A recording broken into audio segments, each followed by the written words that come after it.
Esqueça o que você pensa saber da ficção científica dos anos 90. Enquanto T2 e Matrix levaram toda a glória, uma revolução sombria acontecia no fundo das bilheterias. Filmes que fracassaram financeiramente, mas distorceram a própria realidade com sua ambição. Hollywood, acidentalmente, enterrou suas obras mais visionárias. Vamos desvendar os fracassos brilhantes que previram nossos pesadelos digitais antes que a maioria de nós sequer tivesse e-mails. Número 1. Dark City, 1998.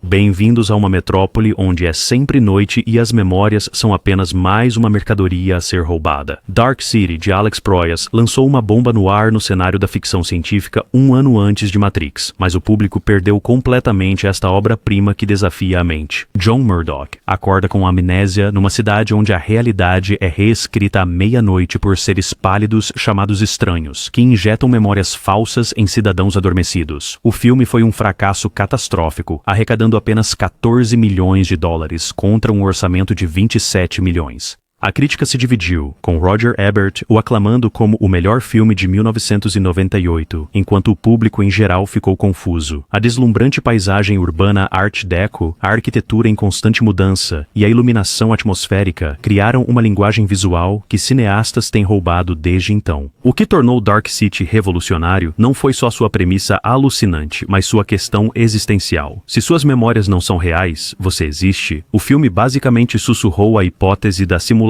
no ouvido do cinema antes que filósofos a popularizassem. Os edifícios giratórios e sequências que distorcem a realidade influenciaram tudo, de A Origem a Matrix, que reutilizou cenários de Dark City. Assista agora e se pergunte como o público perdeu esta joia.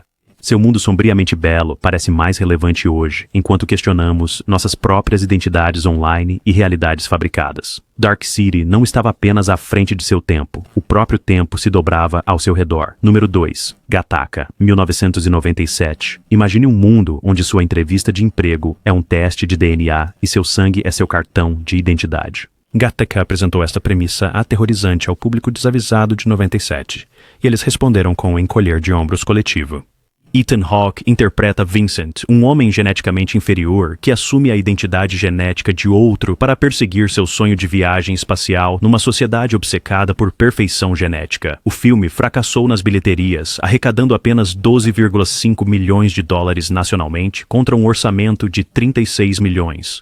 Críticos elogiaram sua estética retrofuturista elegante e sua profundidade filosófica, mas o público preferiu ver alienígenas explodindo coisas. A direção clínica de Andrew Niccol criou um mundo estéril de vidro, concreto e vigilância genética constante, que parece desconfortavelmente familiar hoje. O que fez Gattaca revolucionário não foram efeitos ou cenas de ação, foi a calma sinistra de sua distopia eugênica.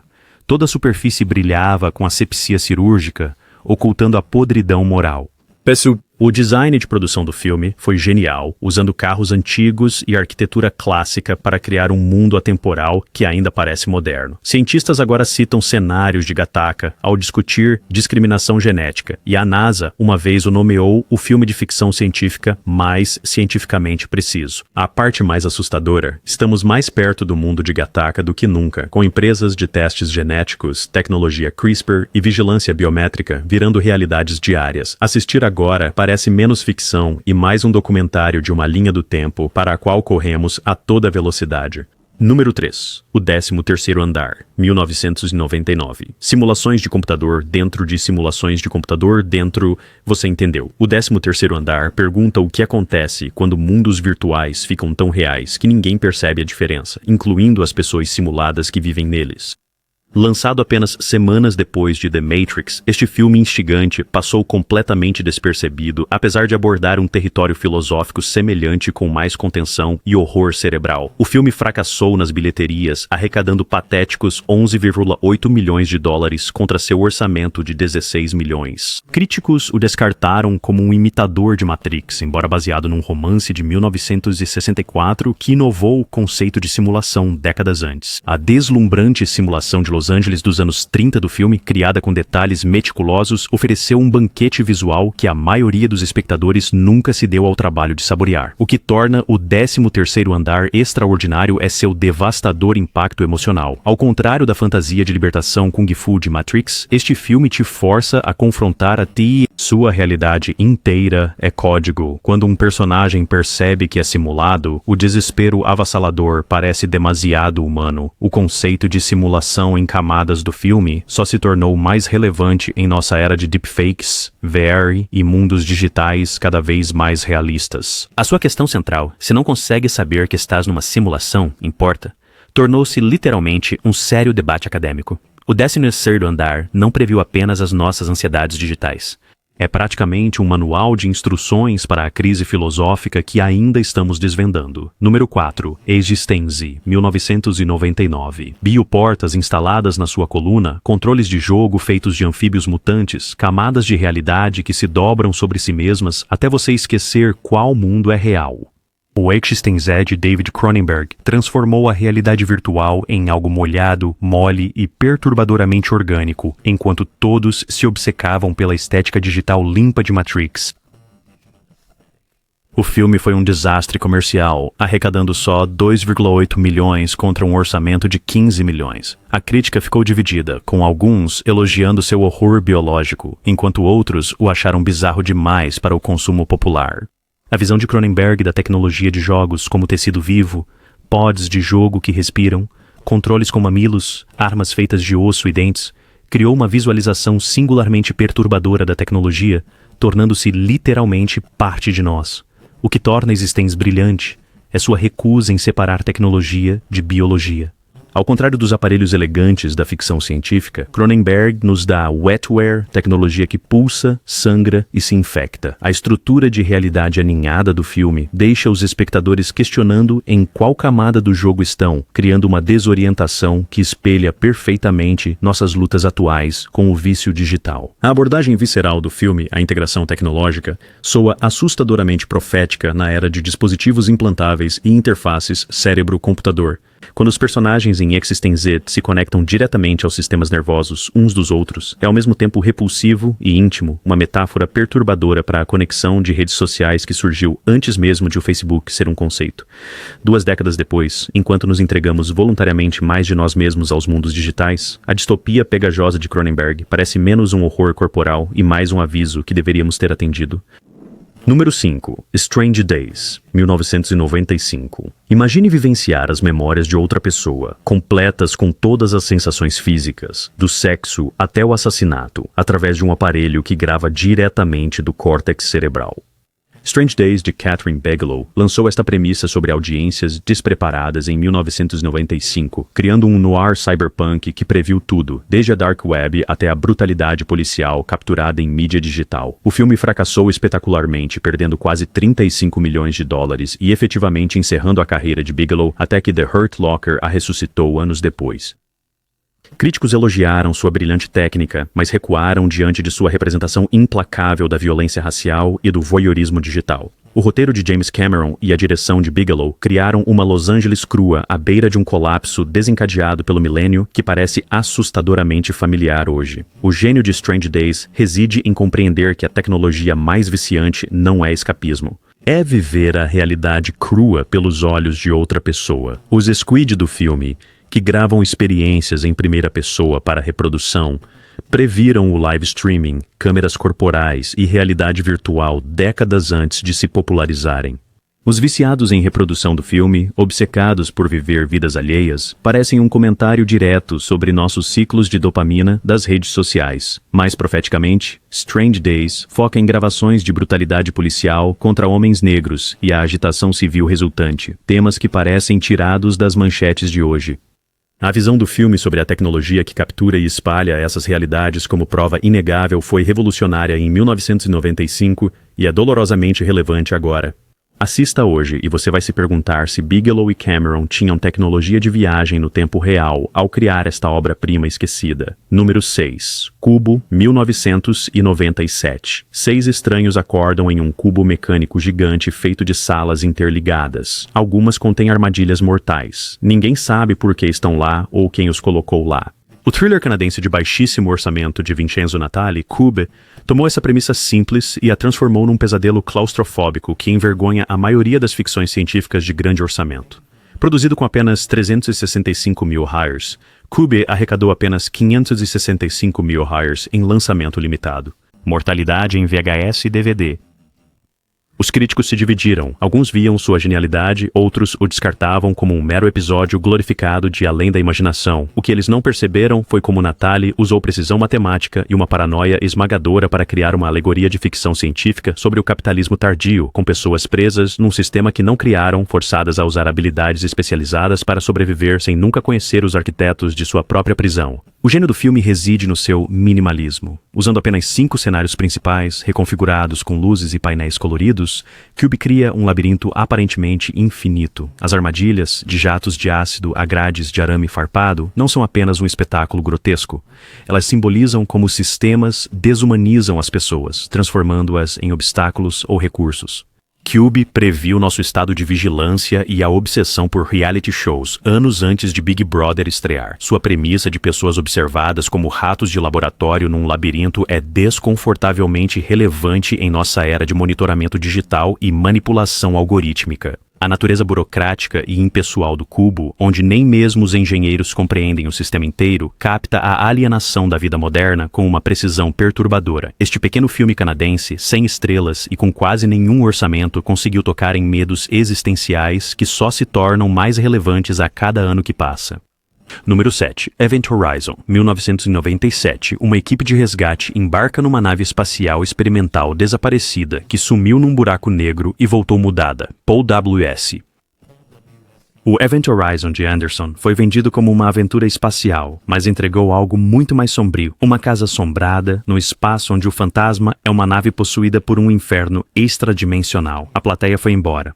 A crítica o massacrou, o estúdio entrou em pânico e impôs cortes massivos. O filme fracassou nas bilheterias, faturando apenas 26 milhões de dólares contra seu orçamento de 60 milhões. Críticos descartaram-no como porcaria derivativa, com um a chamá-lo de o iluminado no espaço sem coerência. O que eles perderam foi sua mistura revolucionária de conceitos de ficção científica hard com horror sobrenatural. O design de produção criou uma nave que parecia funcional, mas ameaçadora, uma catedral gótica no espaço com espinhos, câmaras que lembravam instrumentos de tortura e um motor de gravidade que abre portas para dimensões onde o inferno é apenas uma palavra. O que torna Event Horizon brilhante não é apenas sua premissa, mas sua recusa em explicar seus horrores. Ao contrário da maioria dos filmes de ficção científica que racionalizam tudo, Event Horizon apresenta a viagem extradimensional como algo além da compreensão humana, um tipo de terror cósmico Lovecraftiano onde ver a verdade te leva à loucura. A notória filmagem da Dimensão Infernal, em grande parte cortada da versão teatral, era supostamente tão chocante que técnicos de laboratório de cinema pensaram ter recebido filmagens snuff reais. O filme desenvolveu um culto massivo de fãs, com os fãs de terror reconhecendo o que o público mainstream perdeu. Isso não foi apenas um fracasso de ficção científica, mas uma fusão inovadora de gêneros que influenciou tudo. De Sunshine a Dead Space, a filmagem original permanece perdida, com apenas uma cópia de trabalho em VHS sobrevivendo, tornando um corte do diretor adequado impossível. O público de hoje, dessensibilizado por décadas de terror, pode finalmente estar pronto para a visão implacável do terror cósmico do filme. Número 8. Starship Troopers, 1997. Insetos gigantes explodem em jatos de gosma azul neon enquanto fascistas bonitos em uniformes inspirados nos nazistas aplaudem. Starship Troopers de Paul Verhoeven veio disfarçado de filme de ação sem cérebro, mas era, na verdade, uma sátira cruel da propaganda militar, do ufanismo e da natureza desumanizadora da guerra. A maioria dos espectadores e críticos perdeu completamente a piada. O filme não foi bem nas bilheterias, arrecadando 121 milhões mundialmente contra 105 milhões de orçamento, mal cobrindo os custos de marketing. A crítica o massacrou, com o Washington Post o chamando de gloriosamente estúpido. Eles não reconheceram o uso intencional de Verhoeven de atores bonitos e vazios, entregando diálogos robóticos enquanto participavam de um sistema militar fascista apresentado como normal e desejável. O gênio de Tropas Estelares reside em seu compromisso com a proposta, nunca piscando para a audiência ou quebrando o personagem. O estilo de propaganda, o quer saber mais, os segmentos de notícias, a aceitação casual de punição corporal e a sociedade onde a cidadania deve ser conquistada através do serviço militar criam um mundo fascista perturbadoramente coerente. Verhoeven, que cresceu na Holanda ocupada pelos nazistas, fez um filme que não só retrata o fascismo, mas engana o público para torcer por ele. A visão do filme é incômoda, sua visão de fim, a desumanização do outro, cidadania militarizada e manipulação da mídia como ferramentas estatais parecem mais relevantes hoje do que em 1997. O que inicialmente parecia uma versão caricata do fascismo, cada vez mais se assemelha a movimentos políticos reais. Starship Troopers não fracassou por ser ruim, mas sim por ser bom demais em mostrar um espelho aos impulsos militaristas que o público preferia não reconhecer.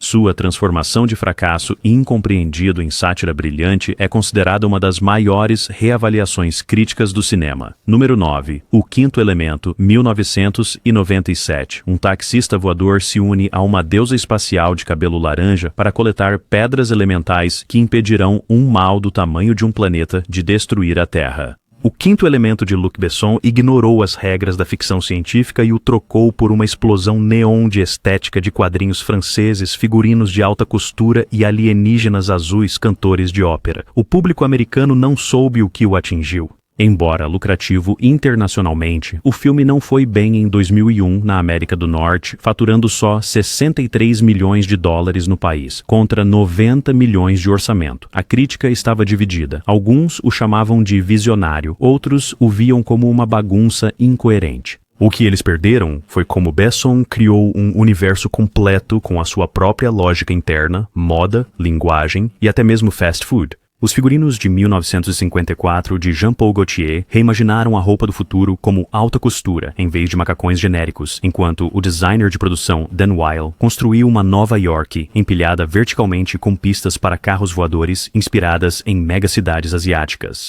O que torna o Quinto Elemento brilhante é sua alegria descarada numa década em que a ficção científica se tornara sombriamente séria. Bruce Willis atua contra seu tipo como o homem comum perplexo, em vez do herói de ação. Mila Jovovich cria uma Lilo inocente, mas poderosa, com sua própria jornada emocional.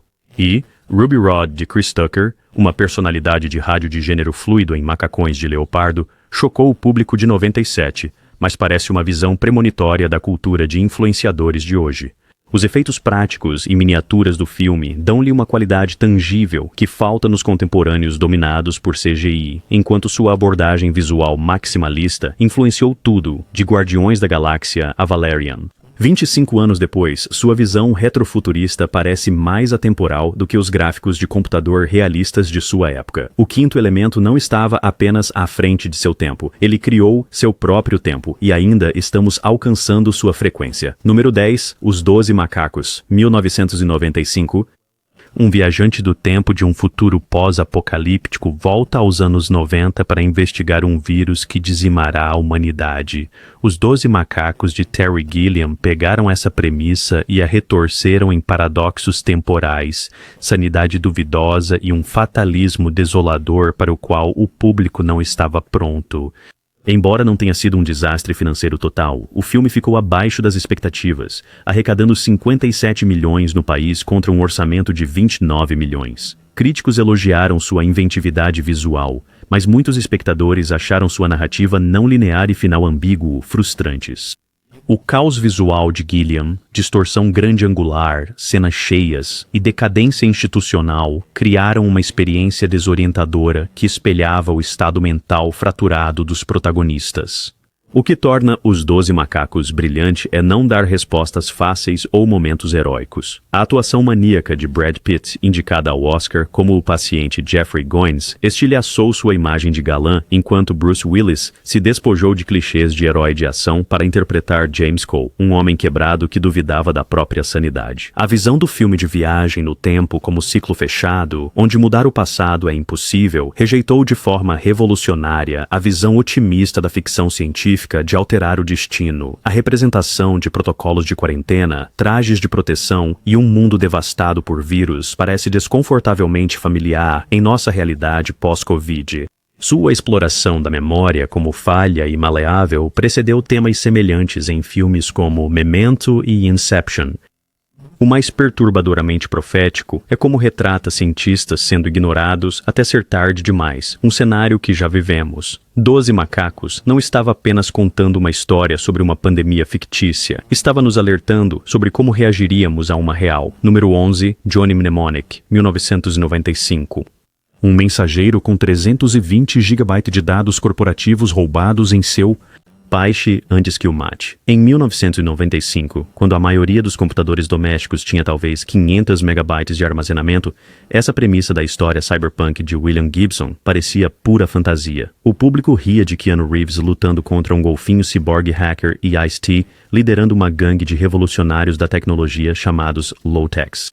No fim, Johnny Mnemonic não era ridículo, apenas adiantado. O filme foi uma catástrofe de bilheteria, faturando só 19 milhões contra seu orçamento de 26 milhões. Críticos o evisceraram, com o Washington Post chamando-o de um dos piores filmes já feitos.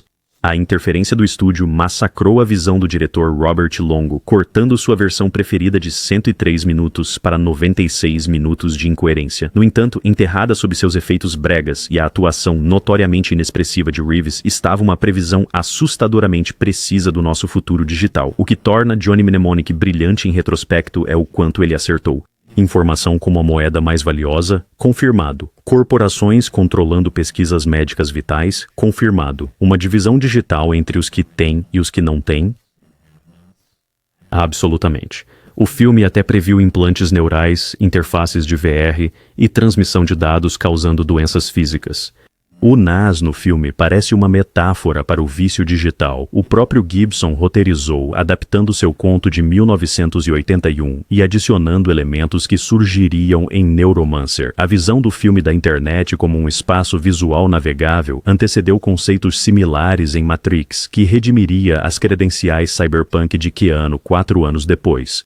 Profeticamente, Johnny Mnemonic retratou um mundo onde sacrificam sua humanidade para se tornarem vasos de dados, uma metáfora desconfortável para o atual cenário de redes sociais. Este filme confuso e mal visto pode ter sido a previsão mais precisa da nossa distopia digital, escondida num filme B que ninguém levou a sério. Número 12, Galaxy Quest, 1999.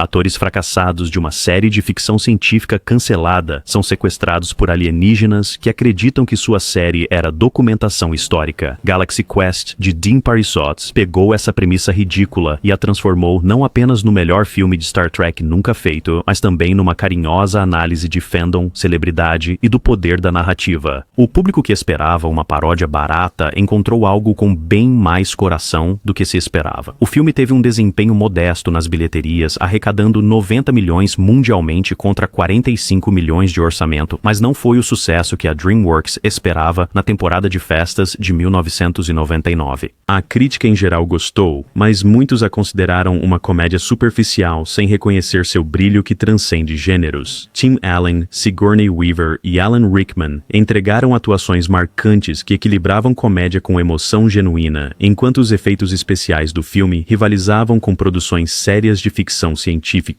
O que torna Galaxy Quest extraordinário é não zombar do seu tema. Em vez de menosprezar os fãs de ficção científica, celebra o seu saber e devoção. O filme capta como histórias fictícias podem inspirar coragem, comunidade e valores morais reais. Quando os atores precisam se tornar seus personagens de verdade, a transformação não é só engraçada, é realmente comovente.